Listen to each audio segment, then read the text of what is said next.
Coach, new year, new team. Does it always feel like back to school when you start a new season? Yeah, it kind of does. The excitement, I have two daughters, so all the back to school shopping, they Yeah. just get really excited at the start of the year. Yeah. But this time of year, being back in Minneapolis, back in the arena where we're trying to win a championship later, it just very exciting times. What's top of mind for you as you prepare for this journey? I think right now we've worked really, really hard this summer to just work on team chemistry and how to handle conflict and manage the storms that we know come with a typical women's basketball season. And so I'm just excited to be able to see all that work pay off. This is a really special group, the way that they lean into each other and have been very intentional and direct about wanting to manage that, and keeping everybody healthy is kind of also in the front of my mind always. Right, for sure. One thing I also know that's top of mind based on my research is some defense. Yeah. What do you want to see on that side of the ball?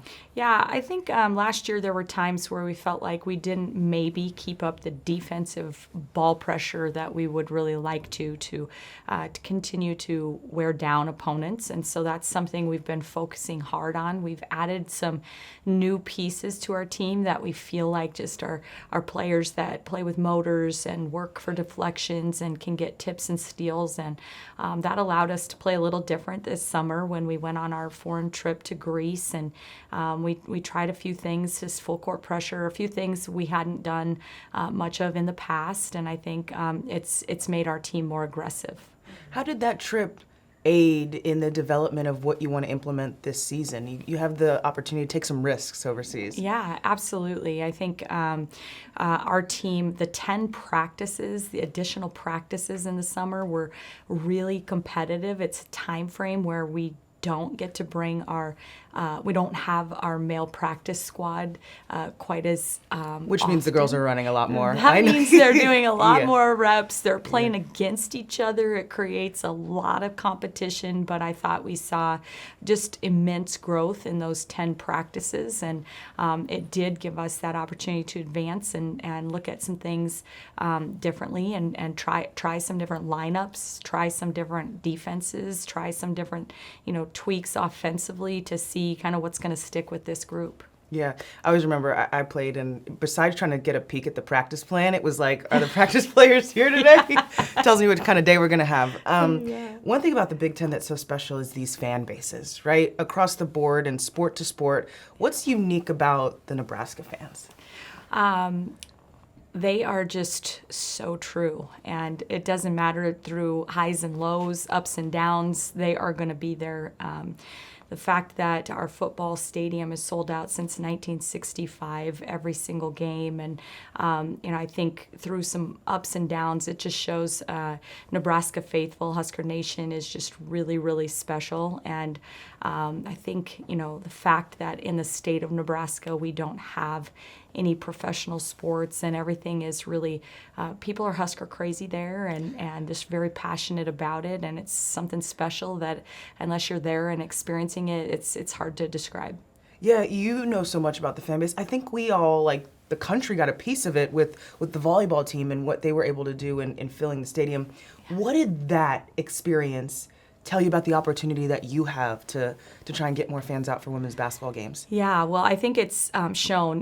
We've been seeing that growth, and last year we had our largest attended women's basketball game ever in our program's history, and then you follow that up, and you're in a stadium with 93,000 people watching a women's sporting event, and I've always known Husker Nation is very special, but that was a really just awesome opportunity for us to showcase that for the rest of the country, and all eyes were on Nebraska, and our social media team did it up big, and all the extra just surrounding everything just showed that the University of Nebraska does things the right way. You got chills watching it. Were you there? I was there, and we were fortunate to have our team, every player on our team, and a few recruits in the stadium for that event. And I had to put my shades on, even though it was night, to cover up the tears that were kind of swelling up in my eyes. It was just such a special feeling, and watching. We share an athlete with our volleyball team. Maggie Mendelson plays both sports, and so watching her out on that stage, and just the rest of those kids that we really are supportive of, it was pretty special. What do you think of having an athlete that does two sports? How do you manage that? Yeah, it's been unique. But she was able to train with us in all of our training in July when we were preparing for our trip to Greece. And then she did not travel with us to Greece because they started fall camp for volleyball before we would have been back from that trip. But those extra practices and just one extra year of weight room growth, I'm very excited to have her joining the mix come December. Yeah, let's think conference-wide here. You've got the Indianas, the Ohio States, Iowa. We've been asking everybody about Caitlin Clark. You have to. What's your philosophy on slowing down the greats? How do you attack that? Yeah, I mean, it's a great question, and I think each game presents a new opportunity to kind of have a different game plan towards trying to slow them down. I think a player like Caitlin Clark is next to impossible to stop, and so every time we've played Iowa, we've had just a little different kind of philosophy, and nothing has worked yet, but we're gonna keep working on that. Right. 7 Big Ten schools went to the NCAA tournament. Yeah. How much did that serve as a motivator for you all and what you want to accomplish? Yeah, I mean, it's definitely a motivation. We've really felt like we were one of the teams that deserved to be playing in that tournament 1 year ago. So we know how competitive it is, and that we're going to have to be a little more consistent with our results to be there. But to watch 7 teams that we know how good they are, because we have to prep for them and be out on the court competing